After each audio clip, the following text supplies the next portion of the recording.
Bienvenidos. Mi nombre es Rodi Artigas y soy docente de genética en la Facultad de Veterinaria.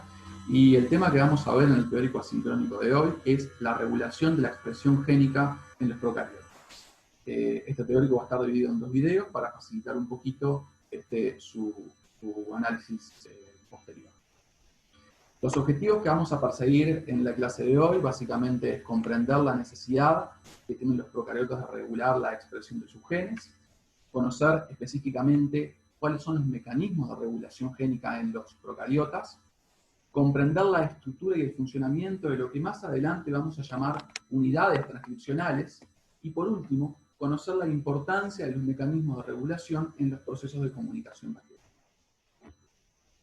Antes de comenzar, debemos recordar tres conceptos fundamentales que fueron vistos a lo largo de los teóricos anteriores, tanto de genética general como de biofísica, y es que el ADN se encuentra organizado básicamente en dos tipos de secuencias, las secuencias que son génicas o los genes propiamente dichos, y otras secuencias que no son génicas. Que la información genética está contenida dentro de las secuencias génicas, dentro de lo que son genes, y que esa información contenida dentro de los genes va a ser capaz de expresarse a través de dos mecanismos importantísimos que son la transcripción del ADN al ARN mensajero y por último la traducción, ¿no?, del ARN mensajero hacia las proteínas. Lo que llamamos un poco el flujo de información genética. ¿Cómo se regula la expresión de los genes y por qué regular la expresión génica? Bueno, son interrogantes que vamos a tratar de responder a lo largo del teórico de hoy, y vamos a comenzar por dar respuesta a la segunda pregunta, que es un poco más fácil de visualizar. Y es que, ¿por qué regular la expresión génica? Sin mecanismos de regulación génica, si no existiesen estos mecanismos de regulación génica, la célula sintetizaría todos los productos génicos de todos los genes que forman parte de su genoma, de forma simultánea, de forma permanente y de forma excesiva, implicando beneficios mínimos en relación al costo energético que eso implicaría. Imagínense una célula que produce todos sus productos génicos, aun cuando estos no son necesarios para su supervivencia. Es un gasto energético que la célula no está dispuesta a pagar, y para ello existen puntos de regulación a lo largo del flujo de información que mencionamos anteriormente, que a través de ciertos mecanismos y a raíz de determinadas señales implican el encendido y el apagado de determinadas unidades de transcripción, que es lo que vamos a ver posteriormente. Recuerdan el flujo de información genética, ¿no? El pasaje del ADN a ARN mensajero a través del proceso de transcripción, el pasaje del ARN mensajero a las proteínas a través del proceso de traducción. En este flujo de información genética, que nosotros denominamos dogma central de la biología molecular, existen puntos de regulación en cada uno de estos procesos. Un punto de regulación a nivel transcripcional, un punto de regulación a nivel de la traducción y puntos de regulación luego de la traducción, que nosotros denominamos regulaciones post-traduccionales, ¿tá?, que tienen que ver, como, por ejemplo, con la regulación de la vida media de las proteínas y cosas por el estilo. En el caso de los procariotas, la regulación de la expresión génica se va a dar esencialmente a nivel de la transcripción, y es en donde vamos a centrar nuestro teórico de hoy. ¿Cómo es que a nivel de la transcripción se logra regular la expresión de los genes? Se hace a través de proteínas específicas que se unen al ADN y que son capaces de responder a cambios en el medio. Las bacterias tienen la gran capacidad de responder a cambios ambientales, encendiendo y apagando genes, incluso de forma muy rápida. En cuestión de minutos pueden encender y apagar una unidad transcripcional por completo. Estas proteínas específicas de unión al ADN son capaces de estimular directamente la transcripción de un grupo de genes, y en ese caso hablamos de un control transcripcional positivo, o también son capaces de bloquear o atenuar la transcripción de determinados genes frente a cambios ambientales, y en ese caso hablamos de un control transcripcional negativo. Como les decía, las bacterias tienen esta gran capacidad de responder a los cambios ambientales de forma rápida, en cuestión de minutos. Por ejemplo, produciendo determinadas enzimas solo cuando hay en el sustrato en donde crecen, en el medio del cultivo en donde crecen, determinados sustratos. Producen determinadas enzimas solo cuando algunos sustratos están presentes en el medio de crecimiento. En ese caso, hablamos de sistemas enzimáticos, porque son enzimas, que son inducibles, que responden a un inductor, que responden a un sustrato. El ejemplo más característico es el metabolismo, el que interviene, los sistemas enzimáticos que intervienen en el metabolismo de los azúcares, como por ejemplo el de la glucosa, la lactosa, rafinosa, maltosa y otros azúcares que implican, como les decía, adaptación en minutos dependiendo del azúcar que esté en el medio. Pero también pueden dejar de sintetizar determinadas moléculas cuando éstas son especialmente abundantes en el medio. Es decir, que las bacterias pueden dejar de producir, por ejemplo, un aminoácido si este aminoácido está presente en el medio. Y en ese caso hablamos de sistemas de síntesis reprimibles, y los ejemplos más característicos son el sistema del triptófano y el de la histamina. ¿Cómo es que cómo es que las bacterias logran encender y apagar genes? Producir determinadas enzimas cuando son necesarias o dejar de producir determinadas moléculas cuando éstas están presentes en el medio y no hay necesidad de sintetizarlas. Bueno, una forma de explicarlo es a través de lo que fue el modelo de L'Operon. Ya hace 60 años, exactamente en este 2020, que el modelo de L'Operon fue descrito por estos dos investigadores franceses, Jacob y Monod, y de hecho la explicación que encontraron a este tema y el descubrimiento de lo que es el modelo de L'Operon le valieron a ambos el premio Nobel de Medicina en el año 1965. Van a ver que tiene una gran aplicación a nivel de la medicina, tanto humana como animal. Estos investigadores planteaban que determinados genes se encontraban bajo la organización de una única unidad transcripcional, bajo un operón. Cuando hablamos de operones, hablamos de unidades transcripcionales. Esas unidades transcripcionales, según estos investigadores, iban a estar compuestas por genes estructurales que codificaban proteínas que cumplen funciones relacionadas. Si este fuese el esquema de un operón, el gen A, el gen B y el gen C serían los genes estructurales que cumplirían funciones dentro de una misma vía, ya sea de síntesis o de degradación, ¿sí? Y que estarían regulados a los tres genes por un gen regulador, al que llamamos gen I, que va a codificar una proteína reguladora, un elemento que nosotros decimos que es en trans, porque se une al ADN. Y esta proteína reguladora podrá activar o podrá reprimir la expresión de los genes estructurales, interactuando, por ejemplo, con algunas regiones reguladoras como el operador. El promotor, que es la región de todo gen donde se va a unir la RNA polimerasa, constituirían sitios de acción en sí, es decir sitios que están sitios de unión en el propio ADN, que habitualmente van a estar localizados en la región 5', es decir, corriente arriba, de los genes estructurales.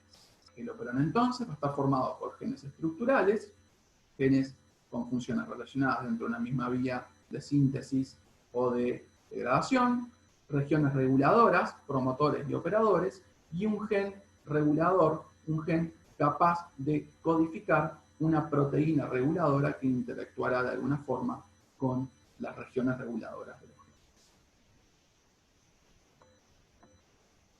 Estos operones, así como están establecidos en la diapositiva anterior, van a tener un control positivo o un control negativo dependiendo de cuál es la función que cumpla el producto del gen regulador. Si el producto del gen regulador funciona como un activador, es decir, el producto del gen I activa la expresión de los genes estructurales, decimos que el operón presenta un control positivo. Si el producto del gen regulador, del gen I, reprime a los genes estructurales, es decir, apaga de alguna forma la expresión de esos genes estructurales, decimos que es una molécula represora, que reprime la transcripción. Quédense tranquilos que con ejemplos esto va a quedar muchísimo más claro. Y uno de los ejemplos más característicos para explicar el modelo de los operones es, utilizando a la Escherichia coli como organismo modelo, estudiar el operón lactosa. Pero para estudiar el operón lactosa, cómo es que está compuesto y cómo es que funciona, debemos tener presente cómo es el metabolismo de la lactosa dentro de las bacterias Escherichia coli. La lactosa es un carbohidrato posible de fermentar para la Escherichia coli, es decir, que la bacteria lo puede utilizar como fuente de energía para sintetizar sus propias proteínas, ¿no? Sin embargo, para utilizar lactosa cuando esta está presente en el medio, la bacteria debe hacer ingresar la lactosa a su interior. Para esto, la lactosa ingresa a través de proteínas transportadoras que vamos a denominar permeasas. Una vez que la lactosa ingresó al interior de la bacteria, esta lactosa esencialmente va a ser atacada por una enzima denominada beta-galactosidasa que va a desdoblar la lactosa en dos monosacáridos, la glucosa y la galactosa. La glucosa es la que va a ser utilizada esencialmente como fuente de energía para la bacteria. Por acá aparece una enzima que se llama transacetilasa, que en realidad está relacionada a una enzima que va a degradar o va a eliminar los catabolitos, digamos, de esta vía de degradación, ¿sí? Los desechos, por decirlo de alguna forma, de esta vía de degradación. ¿Cómo es que está formado el operón lactosa? El operón lactosa básicamente va a estar formado por un gen regulador, al que vamos a llamar gen LAC-I, obviamente por regiones reguladoras, el promotor, al que vamos a llamar LAC-P, el operador, al que vamos a llamar LAC-O, ahora vamos a ver bien cuál es la función de cada uno de ellos, y luego los genes estructurales, es decir, genes que van a actuar en esta vía de degradación de la lactosa para llevar la lactosa a glucosa como fuente final de energía. El gen LAC-Z, uno de los genes estructurales, va a ser el que va a codificar la enzima beta-galactosidasa, que decíamos que desdoblaba la lactosa en glucosa y galactosa. El gen LAC-I es el encargado de sintetizar la permeasa, esa proteína que básicamente permitía el ingreso de la lactosa desde el exterior celular al interior de la bacteria. Y el gen LAC-A es esa enzima transacetilasa que le decía a lo último, que básicamente está relacionada con la eliminación de los subproductos tóxicos del catabolismo de la lactosa, y vamos a ver cómo funcionan en conjunto. El operón lactosa es un sistema enzimático inducible. ¿Por qué? Primero que nada es inducible porque se induce cuando la lactosa está presente en el medio. Se expresa cuando la lactosa está presente en el medio. Y de control negativo. ¿Por qué? Porque la proteína reguladora codificada por el gen regulador, el gen LAC-I, lo que va a hacer es normalmente reprimir este operón lactosa. Y ahora vamos a ver cómo funciona. Si en el medio de cultivo no existiese lactosa, la bacteria, a través de su gen LAC-I, estaría produciendo una proteína represora activa. Esta proteína represora, en su condición activa, sería capaz de unirse a la región operadora, y al unirse a la región operadora, cuando la ARN polimerasa se une a la región promotora, no va a poder transcribir los genes LAC-Z, LAC-I y LAC-A. Si no hay lactosa en el medio, no es necesario que estos genes se transcriban, porque no es necesario sintetizar enzimas que degradan lactosa si es que no hay lactosa. ¿sí? Entonces, si no hay lactosa en el medio, este operón debe estar apagado. Y la bacteria, para apagarlo, lo que hace es producir una proteína reguladora que se unirá a la región operadora y bloqueará el camino a la RNA polimerasa, ¿sí? Que no va a poder transcribir los genes estructurales. Ahora, cuando hay lactosa en el medio, cuando en el medio ingresa la lactosa, esta lactosa va a funcionar como un inductor. ¿Qué es lo que va a hacer? Va a unirse a la proteína represora y una vez que se une a la proteína represora, cambia su conformación. Al cambiar la conformación del represor, el represor no va a poder unirse a la región operadora y en consecuencia la polimerasa que se une al promotor va a poder transcribir sin ningún tipo de problema los genes estructurales necesarios para que la lactosa se seque. ¿Sí? Para ver esto de forma un poquito más clara, vamos a tratar de reproducir un videito que explica claramente cómo funciona el operón lactosa. Cuando no hay lactosa en el medio, el gen LAC-I produce la proteína represora. Una proteína represora activa que se va a unir a la región operadora. Al unirse a la región operadora, el operón queda automáticamente apagado, puesto que la polimerasa no puede unirse al promotor y no puede sintetizar, o mejor dicho, transcribir los genes estructurales.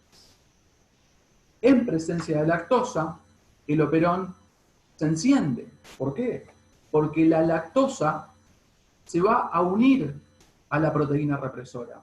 Al unirse a la proteína represora, esta no va a poder unirse a la región operadora y la RNA polimerasa se unirá sin problema al promotor y va a transcribir sin ningún inconveniente los genes estructurales necesarios para que la lactosa se dé. Sigamos entonces con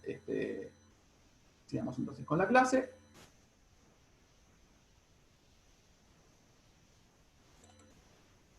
Y aquí habíamos quedado. Ahora, ¿qué sucede cuando la Escherichia coli crece en un medio que tiene tanto glucosa como lactosa?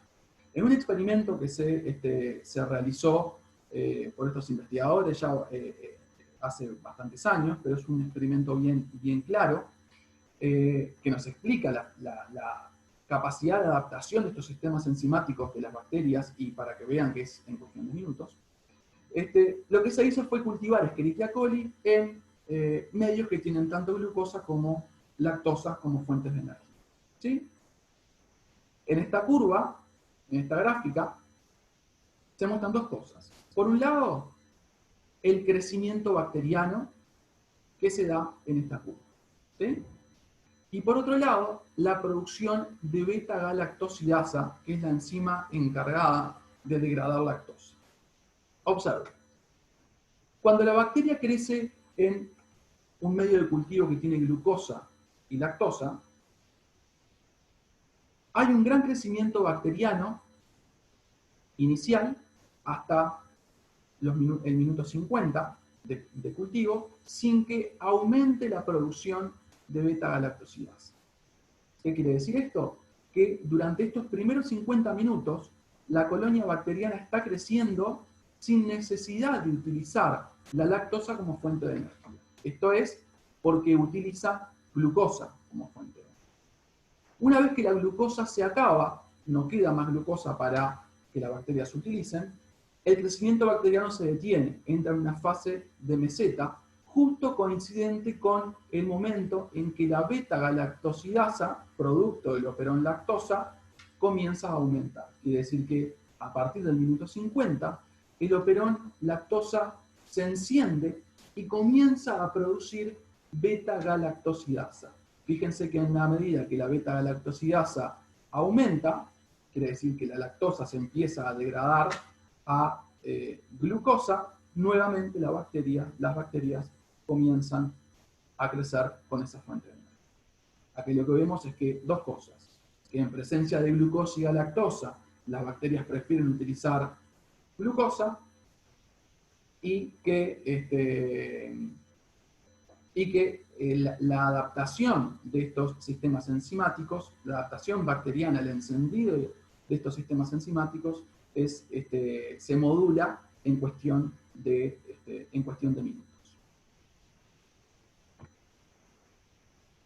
El operón lactosa también tiene control positivo. Si bien nos vamos a quedar con el concepto de que el operón lactosa es un sistema enzimático inducible de control negativo, el operón lactosa también tiene control positivo a través de una proteína que se llama CRP o proteína receptora de AMP5. ¿Cuál es la función de esta proteína? Y bueno, primero que nada, debemos saber que la presencia de glucosa en el medio inhibe la acción de una enzima que se llama adenilciclasa. La enzima adenilciclasa básicamente lo que va a hacer es degradar el ATP a AMP cíclico, ¿sí? Cuando hay glucosa en el medio, el ATP no se degrada a AMP cíclico, ¿sí? En ausencia de glucosa en el medio, el ATP se va a degradar a AMP cíclico. Esta proteína CRP solamente se activa en presencia de AMP cíclico, es decir, cuando en el medio no hay glucosa, ¿sí? Cuando en el medio no hay glucosa, esta proteína receptora de AMP cíclico se une al ADN en una región muy próxima al promotor y cambia un poquito la conformación de la molécula en esa región, facilitando el reconocimiento de la ARN polimerasa. Es decir, que más allá del control negativo que tiene el operón lactosa, también podría haber un control positivo a través de esta molécula CRP, esta molécula aceptora de AMP cíclico, diciéndole a la RNA polimerasa, venid y unite acá porque necesitamos energía, porque no hay glucosa en el medio y tenemos que encender el operón lactosa. Sería una forma de pensarlo un poco más sencillo de esa forma, pero de todas maneras nos vamos a quedar con el concepto de que el operón lactosa es un sistema enzimático de control negativo que se regula, como dijimos en la diapositiva, anterior.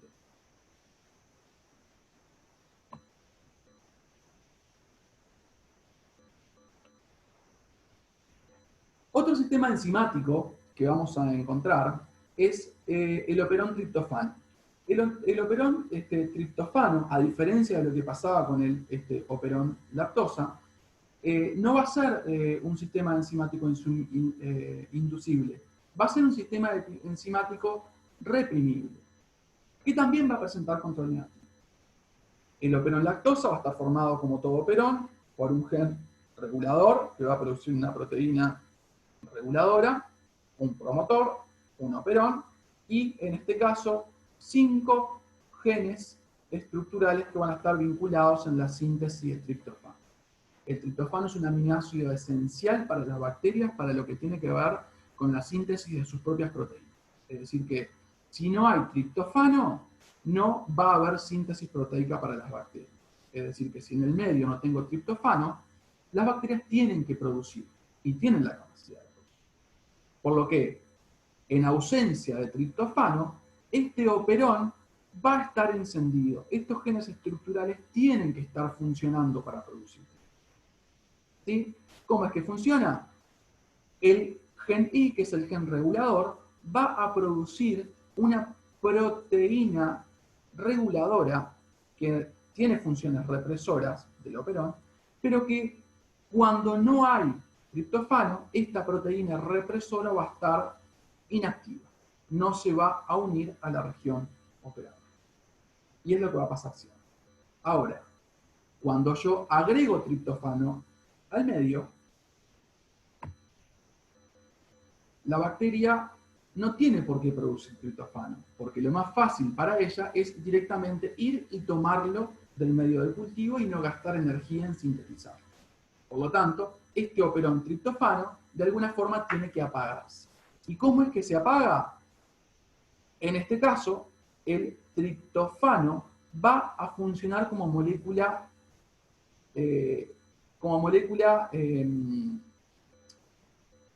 o como cofactor, por decirlo de alguna forma, de lo que es la proteína represora. Cuando el triptofano está presente en el medio, este se une a la proteína represora que antes estaba inactiva, cuando el triptofano se une a ella, toma una forma activa, se activa, y al activarse, se une a la región operadora. Al unirse a la región operadora, la RNA polimerasa que quiere unirse al promotor no va a poder sintetizar los genes estructurales necesarios para sintetizar triptofano, puesto que la proteína represora funcionaría como un tope para que la RNA polimerasa avance a lo largo del ADN. ¿Sí? Como si el ADN fuese un riel y la proteína represora activa funcionaría como un obstáculo para que la polimerasa pudiese avanzar por el ADN transcribiendo los genes. En este caso, la presencia de triptofano apaga el operón. Cuando no hay triptofano en el medio, la bacteria debe producirlo, es decir, que el operón está encendido. Cuando hay triptofano en el medio, la bacteria no lo produce, no gasta energía en producirlo, directamente lo toma del medio, apagando el operón por este mecanismo que vimos recientemente.